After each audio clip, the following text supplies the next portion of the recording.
Hello guys, I am driving the Renault Range T, which came out I believe last year. SES still haven't modeled it, and I don't know if they even are because I keep seeing on their blog posts they're modeling the new Scania trucks but not the Renault Range T. So this is a mod, and we are taking diesel generators. It's only 8 tons, so this Renault should be able to handle it pretty well. From Rennes to Saint Laurent Nucleon. If you would like to know the mods that I'm using in this video, please refer to the video description. It's been over a year since the last video was released on this channel, and it's felt like quite a long time, mostly because I forgot about the channel, to be perfectly honest. But I have plans to reinvigorate it, and so what I'm about to talk about is where this channel it's gonna go. So the roadmap for this channel. In the past, I've had many different ideas of where I want this channel to go.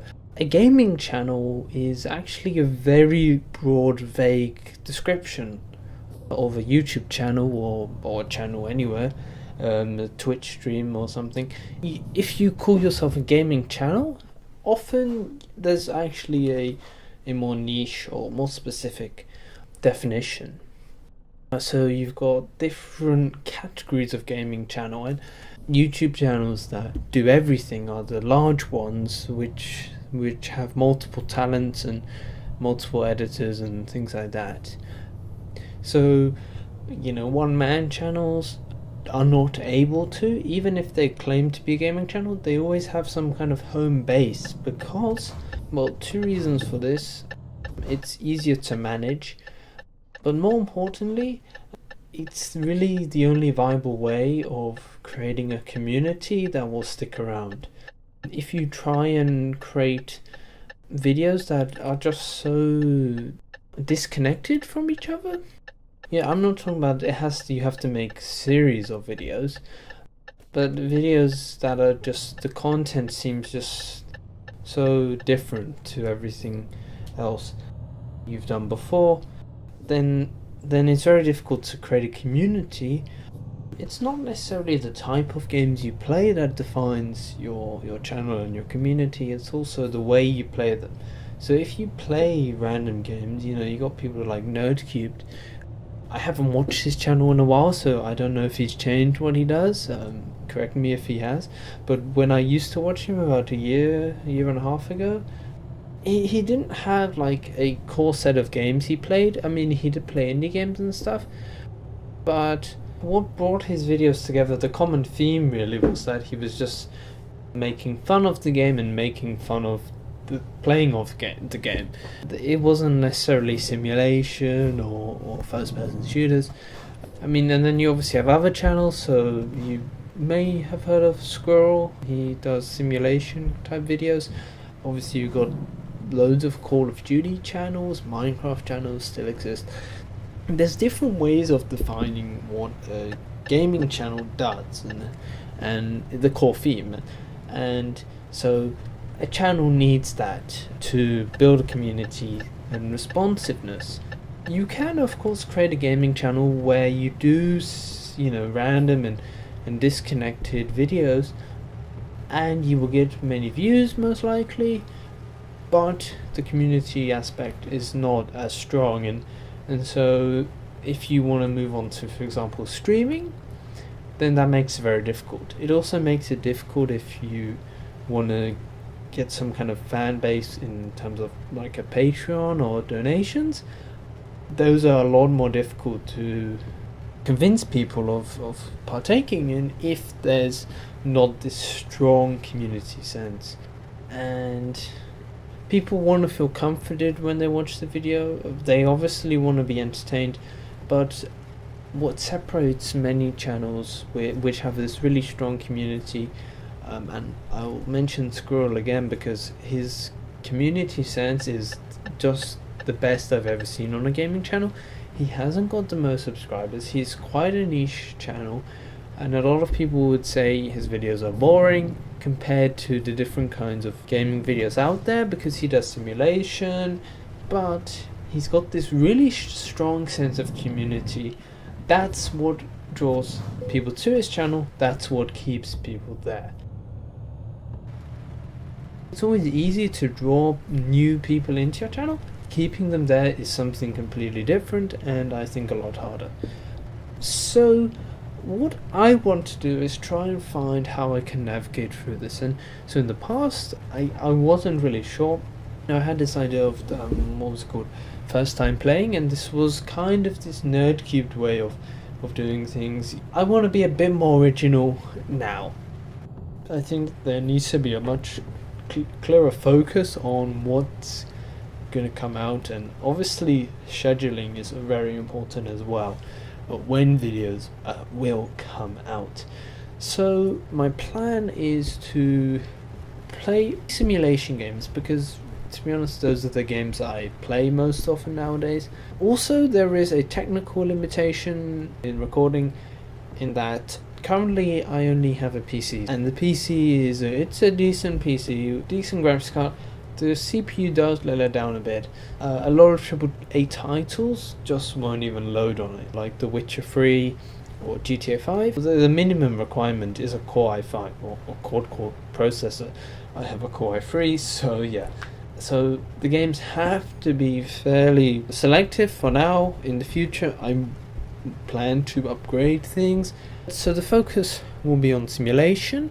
We'll see who watches this first video. If you watch this video, it would be great if you could just have a comment like hello, hi, just so I know some people watch the video and actually watch it this far on. That will help me really gauge what your interests are. If you want to be super helpful, then simply comment any criticisms on this video and any feedback on what I've said. So if there's a game that you haven't seen anyone do videos on very often or something, please tell me. I'll have a look at the game. If I think it will fit the channel, then of course I will make a video on it. So just some suggestions would be really nice. So at first I'm just going to try and make some videos that I think will work. If they don't work, then we will switch directions. But these first few months are really about trying to find the track for the channel, and hopefully we can stay on it. So just to finalize the roadmap section of this video, so what I'm going to do is release a few videos from Euro Truck Simulator to American Truck Simulator, perhaps Bus Simulator, Farming Simulator, a few different simulators for now. Then once I get enough feedback in, I will process that, I will look at it, I will see what's useful from that. Then I will try and decide where to go next. It's not very long term, I realize, but only once people start commenting on the types of videos they like, then I can make decisions. Now, I do understand that at the beginning it's quite difficult to get people to make comments and things, so I do have to also use the view counts to decide what will work and what won't. I will be trying just a few different things at the beginning to gauge what people want. Then the aim is essentially to filter down into things that people really like, and that decision will be based on feedback and views. So that's the rough roadmap.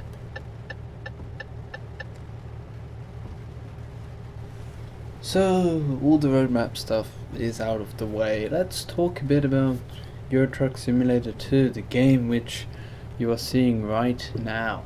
So as I mentioned at the beginning, I'm using the Renault Range T mod on the Vive la France part of the map, and so Renault is French, so it's fitting. This part of this DLC Vive la France, I think it's actually very impressive. I was pleasantly surprised about how good it was. I mean, after Scandinavia, I guess I shouldn't really be surprised. SCS has some fantastic map design. Just compare it to like the original parts of the map, like if you go to the UK in the game, that's a bit rough, but just the newer stuff they've done has been just superior quality. It's just that they don't make enough of it. That move right there by that car, totally illegal. Well, in the UK it is, at least. I'm pretty sure in France it would be too. So I did check my mirror just because I thought he was speeding up, and luckily I did, otherwise we would have just had a bang on collision there. But yeah, that is a stupid idea, especially going like that when there's a truck. Yeah, so this is a really nice DLC actually. It came out a while ago, but I just hadn't really played much of that part of the map. I usually play with pro mods. I've stopped playing with pro mods because it just is really quite slow to load up. Also, pro mods does not play nice with, or actually the other way around. The new update 1.27 does not play nice with pro mods, so yeah, that's gonna have to be fixed before pro mods starts working correctly on the newest update for Euro Truck Simulator. Now, other mods I'm using, so the Range T as I mentioned. So you may have noticed that there's also more traffic on the roads than usual at this time in the game. That is because I have a traffic density mod installed, which increases the traffic density. I just find the base game doesn't have enough traffic, especially in the cities, especially at peak times. You just never really get traffic jams and congestion, and when you do, it's almost always because of some stupid AI, like someone's not moving or something. Yeah, the AI in this game has a long way to go, I think.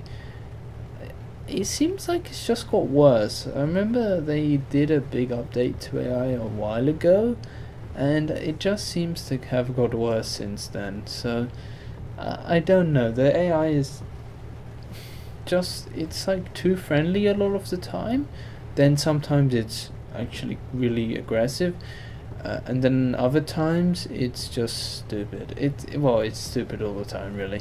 It's a mixture of too friendly and not very friendly, and then the worst thing is just the way indicators work with the AI. So if you are at a junction, you turn your indicator on, the traffic immediately stops. It has to let you go.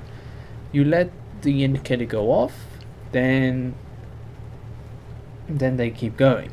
And like, you can see the reasoning behind that, but it actually in practice doesn't work.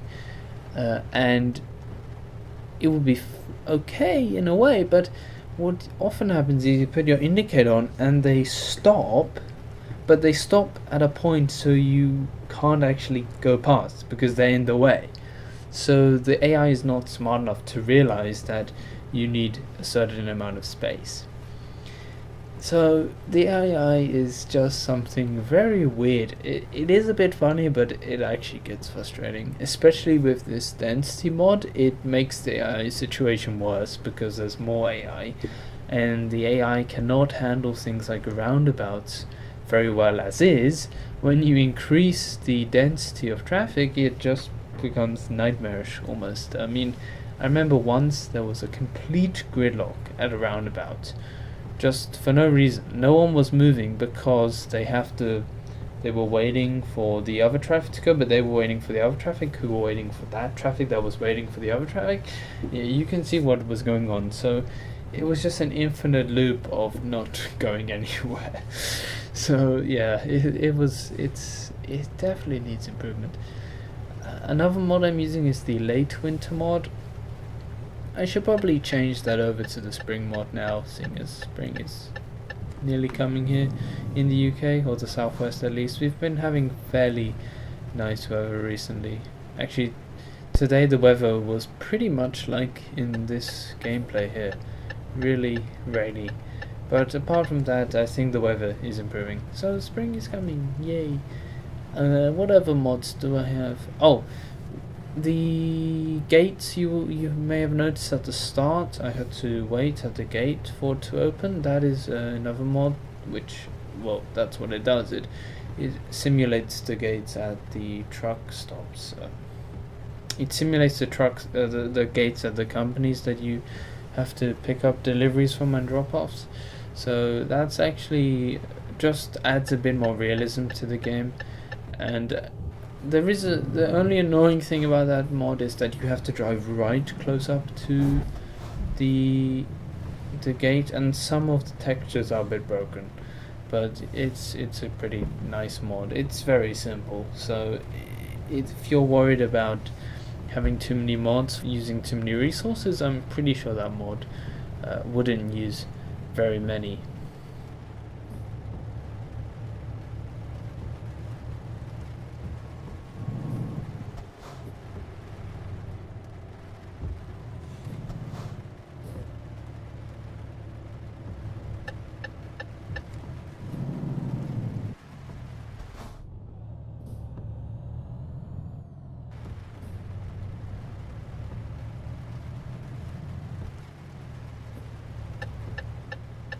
At this roundabout here, I guess I did overshoot, but I'm not going to take blame for it, because in reality I would have just kept going, but because that's an invisible wall there for no reason, like they could have moved the invisible wall a bit further back so you could actually turn around the roundabout better, but yeah, I guess that was still a new move, but still, it's like, why is that an invisible wall? I get why, but why there? Just move it a bit further down the road so that I can make use of the whole roundabout.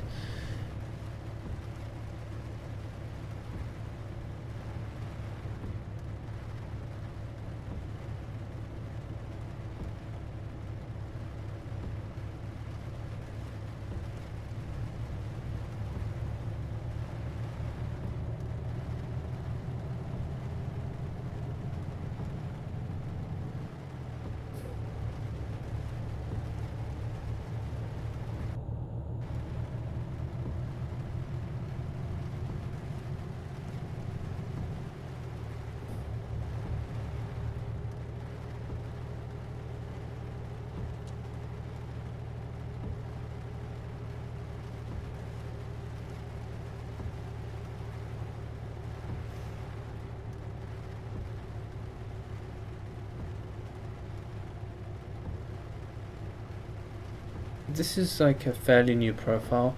I had to start all my profiles again because I just had like mods breaking everything out. So I just decided to start again fairly recently, so this was a quick job. I do plan to buy a truck. I don't know which truck to buy. I want a decent truck. I'll probably get a mod for perhaps Volvo. Volvo is definitely my favorite truck brand. Scania is a close second, and Mercedes, well, I wouldn't say a distant third, but like Volvo and Scania are definitely I really like. Mercedes I like, but the thing about Mercedes is the reason I like them is just because they're a luxury, you know, their cars, not necessarily their trucks are that fantastic. They're pretty good trucks. MAN and Iveco and Renault, and is that all of them? Yeah, those three are just not as good quality as the Volvos and Scanias. Perhaps I should interview some truck drivers on their thoughts of these different truck manufacturers, because, you know, I'm just playing the simulation. I don't know exactly what trucks are better, but the indicator noise in the Renault is, yeah, you've probably got annoyed by it now. Right now, it's very annoying. Deep, deep. I don't know why they do that. It's a bit childish as well, I think. And yeah, this mod is a bit weird, this truck mod, because the wheels seem to be a bit too big or just in the wrong place, because it covers a lot of the screen on the map, so you can't actually see the current speed limit. And also the information display seems to be partially blocked.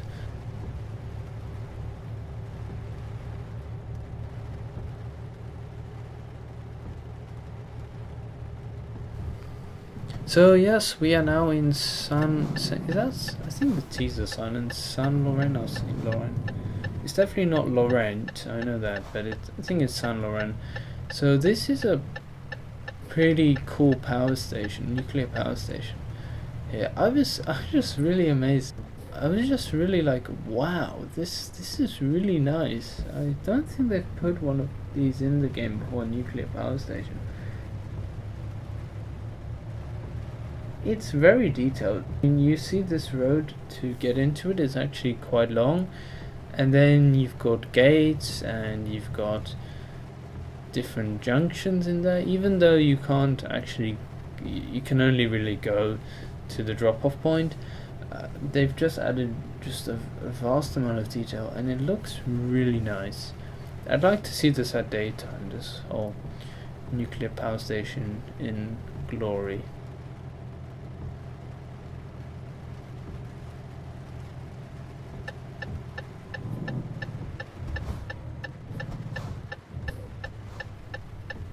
I mean, also I think one feature they could add is having trucks at these drop-off points. If you could see trucks spawning here and reversing their trailers, that would just be a nice little feature. It's obviously wouldn't change much of the gameplay, but I think that would just be really nice if you saw other trucks here. Because at the moment it's you go here and it's very obvious, like you're the only truck that actually is delivering things.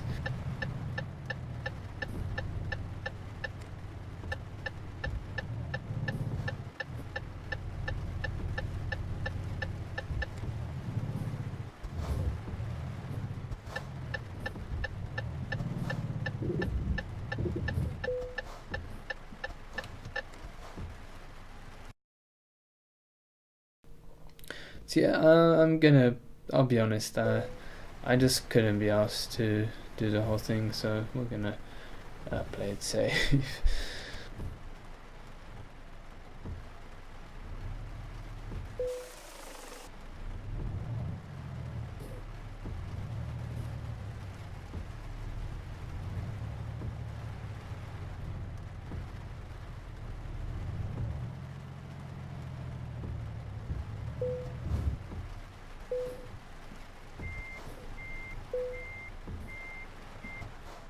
Thank you for watching, and I hope to see you again when I release the next video, which will be very soon after this one, I promise.